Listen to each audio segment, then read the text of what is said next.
Hi, Mana here. I just thought I'd show you what I've been working on the last couple of days. Made another junk journal. I used a cereal box for the cover, and the size of the journal is 8.5 by 5.3. I used a brayer to put the paint on my cereal box on both sides of the cereal box, and then I took a cookie cutter to make marks on the front of the box with the different colored paints. I used Tucson red, flag red, apricot, harvest orange, moon yellow, and white for the colors in this book. It's kind of got a fall feel to it. The first page is a jelly print on some ephemera junk mail that I had. And this little doily was also in with found ephemera that I had. This is just a piece of scrapbook paper that I stamped. I didn't do a lot of embellishments in this book. I wanted to keep it flat so that I'm going to give it to my sister-in-law so she can fill it and put whatever she wants in it. Pictures, notes, whatever. I don't know what she'll use it for. This is a child's Happy Meal bag from McDonald's that I put in there. This is another jelly print on ephemera, and I stenciled an owl on here. I don't know if you can see the owl. It's pretty light. It might not show up. This is just a piece of scrapbook paper. Another scrapbook paper.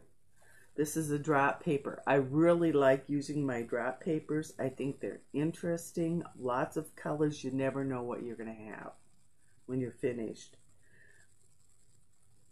I stamped on it and I stenciled a butterfly with some yellow paint on the drop paper.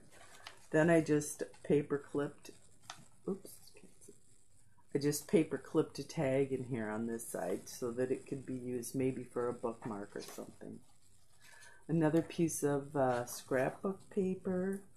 This is one of my art journal pages that I folded in half and put in here.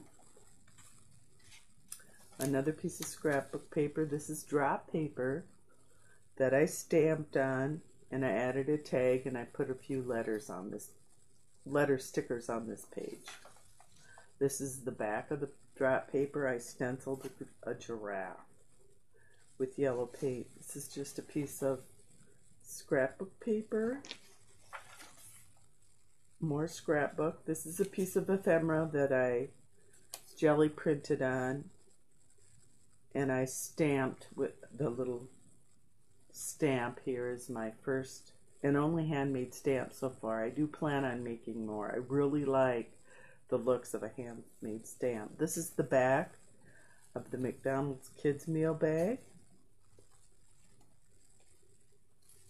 Piece of scrapbook paper and more jelly printing on a piece of ephemera. That's the first signature.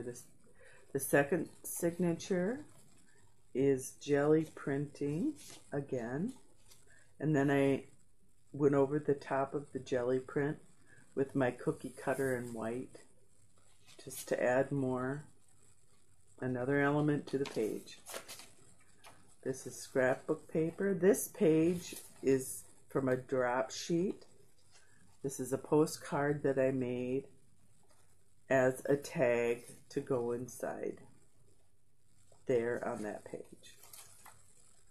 This is the back of the drop sheet. Another piece of scrapbook paper, another jelly print on some junk mail, and I stamped a butterfly on it. This is just an envelope that I received in junk mail that I folded in half and cut both ends open. And then I made a tag on an index card that I had jelly printed and stenciled. Just another piece of ephemera that I had. It was some piece of a music sheet, and I added a tag to that page. This is the back of the junk mail envelope and the tag that I made for it.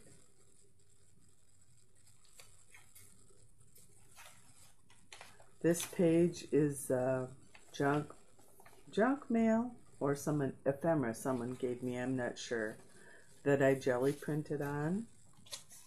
Another piece of scrapbook paper, and this is one of my drop papers. Another piece of scrapbook paper, and the back is a jelly print that I added stencils and marks to. The third signature is also a jelly print on junk mail, and I made a tag out of one of my drop sheets for this page, and I'm sorry, a pocket out of one of my drop sheets for this page, and then I stenciled another index card for a tag. This page is ephemera that was jelly printed, and then I made marks on it with my cookie cutter. Just another piece of scrapbook paper. This is a jelly print that I got in some Happy Mail that someone sent to me, and I used it in this book, and I added a tab to this page. I did a little stamping there. Piece of scrapbook paper here. Another piece of drop paper. I think drop papers are so interesting and fun. I just love using them. This is the back of my prescription bag. A piece of scrapbook paper. A jelly print. Another piece of scrapbook paper. The back side of the jelly print. More scrapbook paper. And the back of this prescription bag. On this page, I made a bookmark, and I just clipped it into the book with a couple of paper clips. They can take it out and use it wherever they want in the book. I made this bookmark using one of my jelly prints and a flower stamp. This is the back of my drop sheet paper. Scrapbook paper, a jelly print, scrapbook paper, another jelly print, and the last page is also a jelly print. I had great fun making this. I used crochet thread for the binding, and I learned how to make the binding in the book, Making Handmade Books, 100 Binding Structures and Forms by Alicia Golden. I'm enjoying learning things from that book so much. Well, thanks for watching, and now I have to get ready to go on vacation. We're leaving tomorrow. Talk to you again when I get back. Bye.